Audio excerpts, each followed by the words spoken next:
Corona virus का चीन से पूरी दुनिया में फैलना तो चीन की किरकिरी करवा ही रहा है। इसके अलावा उसके अलग अलग देशों के साथ जिस तरह के तीखे संबंध बनते जा रहे हैं वो उसे काफी ज्यादा परेशान करने वाला है। तो दूसरी तरफ चीन के अंदर भी व्यापार के क्षेत्र में कुछ ठीक नहीं चल रहा। ऐसा लग रहा है कि 2020 के खत्म होते होते चीन पूरी तरह से बर्बाद हो जाएगा।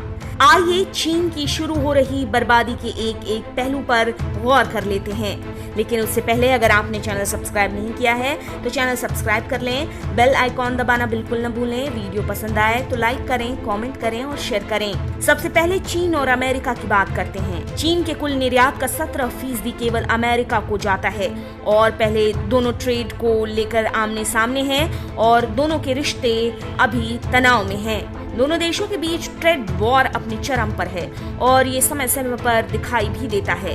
चीन के कई सामान पर अमेरिकी राष्ट्रपति डोनाल्ड ट्रंप कस्टम ड्यूटी बढ़ा चुके हैं।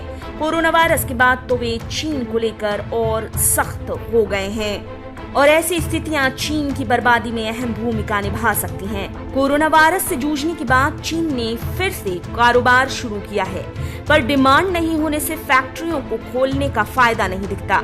चीन में बेरोजगारी की दर बढ़कर 6% होने से लाखों बेरोजगार युवा सरकार को लेकर असंतोष में हैं, जिससे चीन की कम्युनिस्ट सरकार के लिए इन युवाओं के द्वारा विरोध करने की खतरे की घंटी बजती दिखाई दे रही है। कोरोना महामारी के इस काल में सिर्फ भारत के साथ ही नहीं बल्कि कई देशों के साथ चीन के संबंध कड़वे हुए हैं और इस कड़वेपन की कीमत शायद चीन को अपनी बर्बादी से चुकानी पड़े। चीन स्टील का सबसे बड़ा इंपोर्टर है और इसी इंपोर्ट की वजह से उसके कारखाने 24 घंटे चलते ही रहते हैं। ये स्टील चीन 2 देशों ब्राजील और ऑस्ट्रेलिया से मंगवाता है, लेकिन ऑस्ट्रेलिया से उसके संबंध तब खराब हुए जब ऑस्ट्रेलिया ने वुहान से कोरोना वायरस के निकलने की जांच की मांग उठा दी। ऑस्ट्रेलिया को चीन ने तो अमेरिका का कुत्ता तक कह डाला था।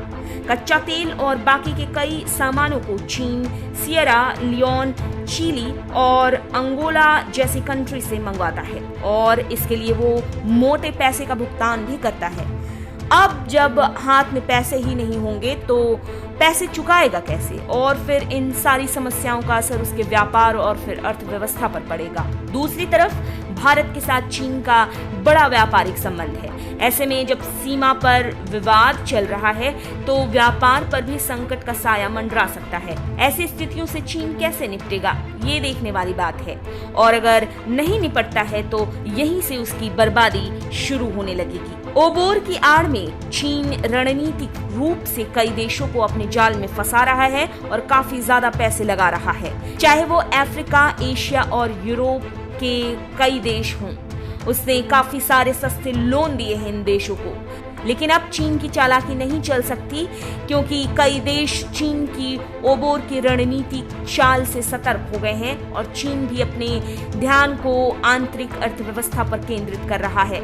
श्रीलंका का ही उदाहरण ले लीजिए। वहां के हम्बनटोटा पोर्ट को बनाने के लिए चीन ने काफी ज्यादा पैसे लगा दिए, पर इसके बदले में वो वहां छोटा सा बेस पाना चाहता था। लेकिन जब भारत ने चीन को सचेत किया तो चीन के इस प्रोजेक्ट से श्रीलंका ने खुद को दूर कर लिया। अब आप खुद ही समझ सकते हैं कि किस तरह से चीन की कमर अब टूट चुकी है और उसके संबंध अन्य देशों से इतने तल्ख हो गए हैं कि इसका असर उसके व्यापार पर सीधे तौर पर पड़ सकता है। ऐसे में चीन की स्थिति देखकर तो ऐसा ही लगता है कि अपनी बर्बादी की तरफ वो एक एक कदम रोज आगे बढ़ रहा है।